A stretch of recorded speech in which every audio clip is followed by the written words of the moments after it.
इंसान को शर्मिंदा ना किया जाए। आप सबकी खिदमत में सलाम पहुँचे। कई दफ़ा ज़िंदगी में ऐसा भी होता है कि आदमी कसूरवार नहीं होता, मुजरिम नहीं होता, लेकिन वो मुजरिम कसूरवार गर्दाना जाता है, पकड़ा जाता है।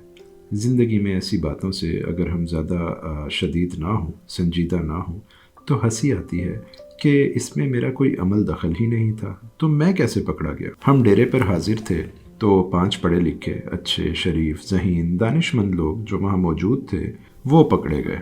बाबा जी ने हमारी पेशी करवा दी, हालांकि इसमें हमारा कोई कसूर नहीं था और हमने कोई ऐसी खराबी नहीं की थी।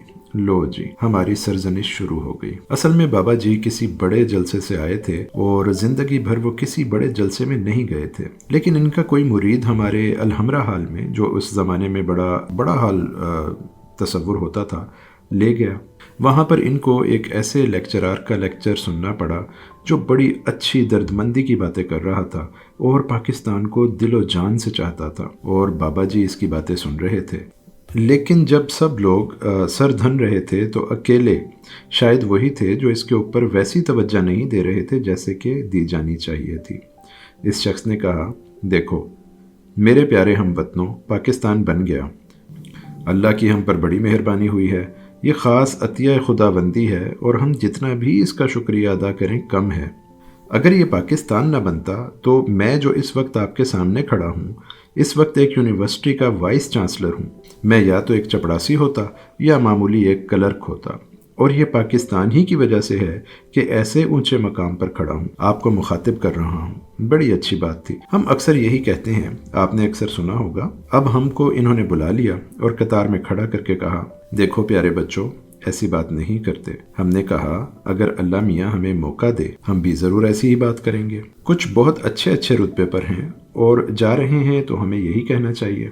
इन्होंने कहा कि खबरदार, जिस शख्स ने यहाँ रहकर ज़रा सी भी तरबियत हासिल की है, मैं इसको ये बात कहने की इजाज़त नहीं दूंगा। हम बड़े हैरान हुए कि सर ये क्या बात हुई, ये तो बहुत अच्छी बात है और इसका तो ऐलान आम होना चाहिए। और हम पाकिस्तान की सारे शोबों की बात करते हैं, लेकिन इन्होंने बड़ी सख्ती से मना किया। और पता ये चला कि ये जो 2-3 हज़ार आदमी इस शख्स की बात सुन रहे थे, वो शर्मिंदा हो रहे थे कि ये इस मुकाम पर पहुंच गया पाकिस्तान बनने के बाद, जबकि हम वैसे ही छोटे मुकाम पर हैं।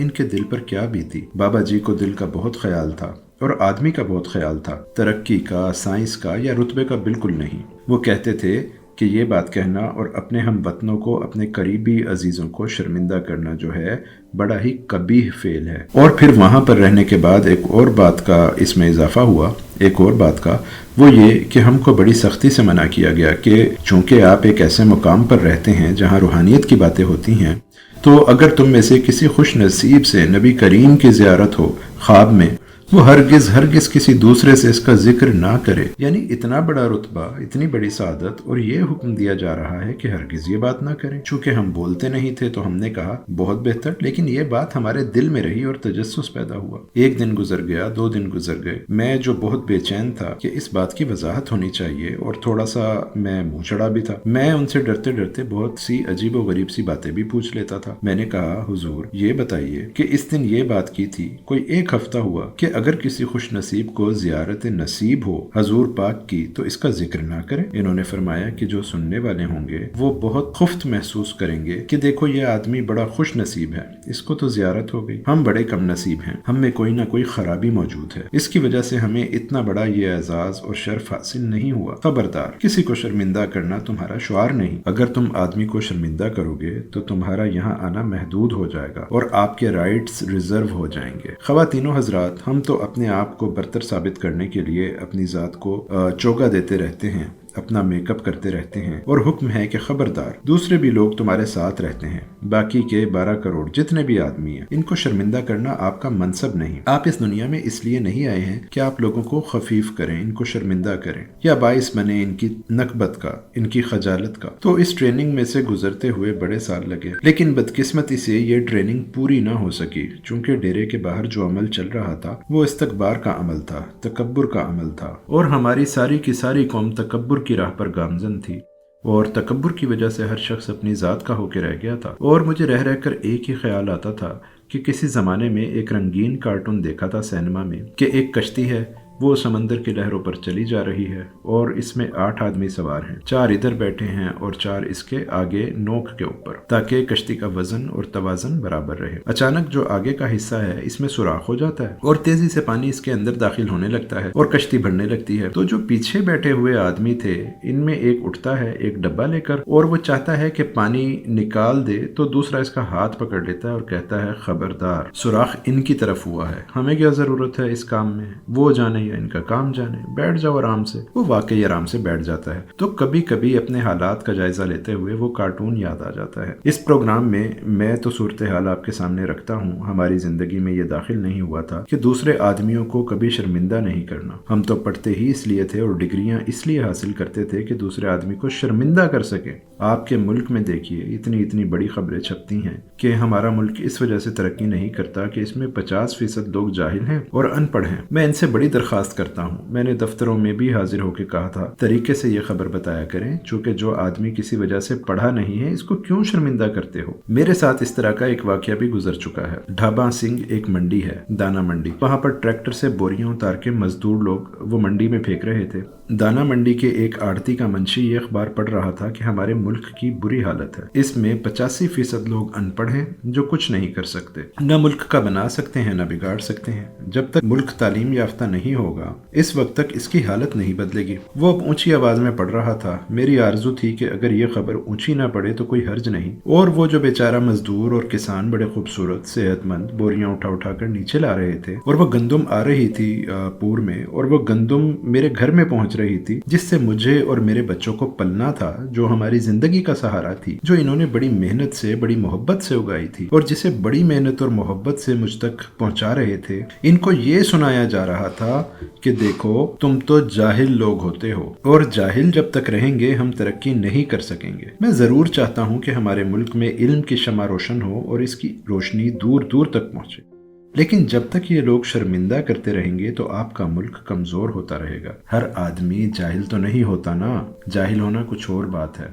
ये अभी तक मालूम ही नहीं कि पढ़े लिखे आदमी की डेफिनेशन क्या है, किस बेस पर रखा जा रहा है, या फिर इसको जो अखबार पढ़ रहा है इसको पढ़ा लिखा कहा गया है। और फिर ये बात है कि हम अभी तक ये क्लियर ही नहीं कर सके कि पढ़े लिखे आदमी की डेफिनेशन क्या है। यूएनओ ने सारी दुनिया के लिए पढ़े लिखे की डेफिनेशन मुकर्रर कर दी है। जो शख्स हर्फ शनास हो, अलिफ बे पे ते को पहचान सकता हो और अपना नाम लिख सकता हो, इसको यूएनओ वाले पढ़ा लिखा आदमी तस्वुर करते हैं। पाकिस्तान में भी यही है। वो तो हम यूएनओ के साथ चल रहे हैं ना, दुनिया को वो इदारा है। हर मर्दमशुमारी में ये बदल जाता है। कभी कहते हैं पैराग्राफ पढ़ सकता हो तो इसको हम पढ़ा लिखा कहेंगे, कभी कुछ और होता है। कोई क्राइटेरिया नहीं है हमारे यहाँ। देखिए, हमारा फोरम डिस्कशन का नहीं है, लेकिन पढ़े लिखे की तारीफ इंटरनेशनल सतह पर मुकर्रर हो चुकी है। मेरे नज़दीक कम से कम पढ़ा लिखा आदमी बीए है। आर्मी के नज़दीक एक पढ़ा लिखा आदमी कम से कम एमए है। डॉक्टर के नज़दीक कम से कम पढ़ा लिखा पीएचडी है। इस तरह ये तो काम आगे चलता है। मुश्किल ये पड़ रही है कि जो पढ़ा लिखा आदमी होता है बहुत अच्छा होता है, अल्लाह ने इसको बड़ी सलाहियत दी होती है, वो ये सोचता नहीं है, एक स्टेज पर खड़ा होकर कहेगा, देखो पाकिस्तान बन जाने से मेरा रुतबा कितना बड़ा है। मैं अपने रुतबे की बात करता रहूंगा। मेरे जहन में लाशऊर में ये ख्याल नहीं आएगा कि बहुत से लोग बैठे हैं सामने सुनने वाले जो किसी भी रुतबे तक नहीं पहुंच सके, लेकिन वो कंट्रीब्यूट कर रहे हैं किसी न किसी तरह से मुल्क की इकोनॉमी में। फर्ज करें वो कंट्रीब्यूट नहीं कर रहे, लेकिन वो इंसान है और इनका इस्तेहकाक है जिंदा रहने का। मेरी प्यारी बीबी, इस कायनात में जब दूसरा शख्स पैदा हुआ था, पहले के हकूक आधे रह गए तो दूसरा शख्स कौन था, कैसा था, कंट्रीब्यूट करता था या नहीं करता था, लेकिन ये रह गया है। मैं जो इस मुल्क में रहता हूँ, मेरे हकूक 1/14 करोड़ हैं। मैं ये कहूँ कि मैं चूंकि यहाँ बैठा हुआ बात कर रहा हूँ और आप मेरी शक्ल देख रहे हैं, मैं तालीम याफ्ता हूँ, हकूक के मामले में हम बराबर हैं। ये मुसावात हमको ख़ास तौर पर दी गई है। आप लोग अक्सर पूछते हैं और इस बात पर गम का इजहार करते हैं, और ये जायज़ तौर पर आपके दिल का गम बना हुआ है कि मुसलमानों में इत्तफाक क्यों नहीं है। बहुत सोचते हैं हम, हमारे हाँ ही नहीं, सारी मिल्लत इस्लामिया में, सारी उम्मत में, आलम इस्लाम में इत्तफाक क्यों नहीं है। ये वाकई दुख है हमारा, और बड़ी दर्दमंदी के साथ, दिलसोजी के साथ इसका जिक्र करते हैं। लेकिन मोटी सी बात यह है कि इस वक्त तक ना इत्तफाकी कायम रहेगी जब तक दूसरों के हकूक किसी जगह तल्फ हो रहे होंगे। जो ही आप ना इत्तफाकी को महसूस करें, आप फौरन अंदाजा लगा लें। आपके पास एक थर्मामीटर है कि दूसरे आदमियों के हकूक जो हैं वो तल्फ किए जा रहे हैं, ज़ाया किए जा रहे हैं। इसलिए ना इत्तफाकी है। और जो माशरे, जो इलाके और जो मुल्क बड़े इत्तफाक से रहते हैं और इंसाफ पसंदी से रहते हैं, इनके अंदर हकूक इंसानी तल्फ नहीं होते हैं। आदमी पढ़ा लिखा हो, मोटा हो, बारीक हो, काला हो, पीला हो, इसका हक है, हक पूरे का पूरा मिलता है। तो हमसे ये कोताही होती है। हमारे सारे बाबे ये बात कहते हैं और वो तकलीफ दे बात है। इस पर चलना हम तालीम याफ्ता लोगों के लिए बड़ी मुश्किल बात है। वो ये है कि किसी महफिल में, किसी मजलिस में, किसी गुफ्तगू में अगर आपके पास बात करते हुए बहुत आला दर्जे की दलील आ जाए, जहन में बहुत अच्छी आर्गूमेंट आ जाए, तो वो दूसरे बंदे को जो आपका मद्दे मुखालिफ है वो घायल कर दे, जो आप दलील दें या जायल कर दे या इसको मलिया मेट कर दे। तो हमारे बाबे कहते हैं ऐसी दलील रोक लो, बंदा बचा लो। सामीन, बात तो बंदे की है और आप हमेशा से यही बात करते रहे हैं कि हमारे माशरे में तौहीन आदमियत ख़त्म होनी चाहिए और हर आदमी की इज्जत नफ्स जो है वो बहाल की जाए। आपने कभी महसूस किया कि यहाँ से भागने वाले लोग या किसी और मुल्क में सेटल होने वाले लोग इस मुल्क को पसंद करते हैं, जिस मुल्क के रहने वाले सारे के सारे तवाना हों? ऐसे मुल्क में कभी माइग्रेट करना नहीं चाहते जहाँ 2, 3, 4 हुक्मरान हों, बाकी के सारे बेचारे मेंढक हों, कमज़ोर और नातवा। हमारे मुल्क में भी ये कोशिशें की जा रही हैं। कुछ लोग तवाना, ताकत वाले हों और बाकी के 14 करोड़ बेचारे डड्डू हों। डड्डू समझते हैं ना आप? मेंढक जिसकी कोई हैसियत ना हो।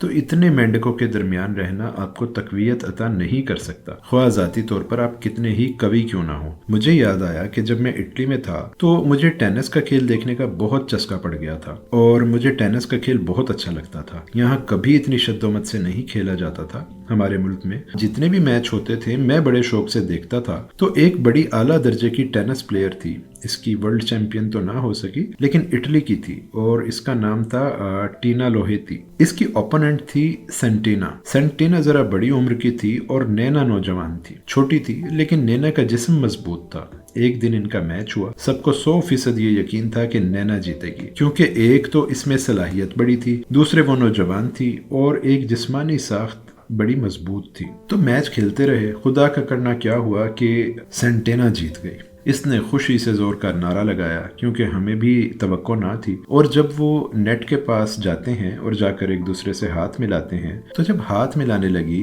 तो जो नैना थी वो शिद्दत जज्बात के साथ रोने लगी। शिकस्त बड़ी जालिम चीज होती है और सेंटीना ने बजाय इसके साथ हाथ मिलाने के अपना रैकेट जोर से फेंका और वो नेट जो बड़ा टाइट लगा होता है छलांग लगाकर इसके ऊपर से गुजर गई और इसका सर मुंह चूमने लगी। जितनी तेजी से वो रो रही थी इससे ज्यादा शिद्दत से जीतने वाली रो रही थी और सेंटीना ने अपनी जिस्मानी कामयाबी को एक रूहानी कामयाबी में तब्दील कर दिया। फिर इसने ऐलान किया, मैं कभी भी फिर ऐसे मुकाबले में नहीं उतरूंगी जहां किसी दूसरे को रोना पड़ जाए। फिर वो बड़ी सहेलियां बन गईं और अखबारों में तस्वीरें छपती रहीं जैसे एक्ट्रेसों की छपती हैं। सामीन, ये जज्बा तो उन लोगों में भी है, ख्वाह इटली के भी हों, कि वो किसी को रोते हुए नहीं देख सकते, जहां शिकस्त खुर्दगी के आलम में एक कैफियत पैदा होती है। ये तो हमारा प्रोपेगेंडा है कि यूरोप वाले तो बिल्कुल जज्बों से खाली हैं, लेकिन मैं ये समझता हूँ सारे का सारा हमारा मुल्क, हमारा इलाका या लोग ऐसे नहीं हैं। मैं इस जमाने को याद करता हूँ जब मैं थर पार्कर गया सहरा में। एक ज़रूरत थी, एक ऐसी तलाश थी। मेरे साथ मेरे दोस्त मुमताज़ मुफ्ती भी थे। तो हम गांव है छोटा जद्दू, वहाँ रहे। वहाँ लोगों ने हमारी बड़ी खातिर मदारत की, अल्लाह इनको खुश रखे। ये वो शहर था जहाँ हमारी माई भागी रहती थी, बहुत आला दर्जे की गाने वाली। नई नई इसने भैंसें खरीदी थी और इसको नहलाती थी, हमको बड़ा दूध पिलाया। ये हमारे भाई आए हैं पंजाब से, तो हम इनके मेहमान थे। गर्मी बढ़ रही थी और जिस चीज़ की हमें तलाश थी वो अभी हमसे दूर थी। एक चोरा लेके हमको दे दिया। चोरा झोपड़ी को कहते हैं। इसमें हम रहते थे तो वहाँ पर एक लड़का था कोल नस्ल का। आप समझते हैं कोल तरावड़ कोल कौम है जो थर में बहुत रहती है। कोलेन गोट में रहते हैं, गोट गांव को कहते हैं। आपके मुल्क में रह रहे हैं, कभी बाहर निकलें, अपने मुल्क को देखें, कमाल कमाल की चीजें हैं। तो वो एक लड़का आया करता था, गाचू इसका नाम था। एक इसकी बहन थी छोटी सी और वो गाचू जो था सर के ऊपर टोकरा रख के छाई बेचता था। जंगल छाई, छाई तरबूज को कहते हैं। सुबह बेचारा लेकर आता था। दोनों यतीम थे। जब धूप बढ़ती थी, जब 10 बजे के करीब, तो सर के ऊपर टोकरा लेकर आता था। मैं इससे छाई, जंगल छाई, 1-2 फीके तरबूज खरीद लेता था। तो वो बच्चा जब चल के आता था धूप में तो इसका जो साया पड़ता था, तो वो भोली सी इसकी बहन वो पीछे पीछे चलती थी और वो आगे होता था। मैं कहता था, गाचू तो अपनी बहन को आगे क्यों नहीं चलाता? तो कहने लगा, साईं हम यतीम हैं, हम झोपड़े में रहते हैं तो गर्मी बहुत हो जाती है। मैं छोटा बच्चा हूँ, मेरा साया बड़ा लंबा है, मैं चाहता हूँ मेरी बहन को गर्मी ना लगे, वो मेरे साए साए में चलती है। ये पाकिस्तान के वुरसे की बात है, तो वो गर्मी इसको नहीं लगने देना चाहता था। तो ये गाचू था। मायूस होने की कोई बात नहीं। बहुत से लोग ऐसे हैं आपके मुल्क में जो तकब्बुर से दूर हैं और दूसरों के लिए भी जिंदगी बसर करते हैं। आपका बहुत शुक्रिया, मेहरबानी। अल्लाह आपको आसानियाँ अता फरमाए, आसानियाँ तकसीम करने का शर्फ अता फरमाए। अल्लाह हाफिज।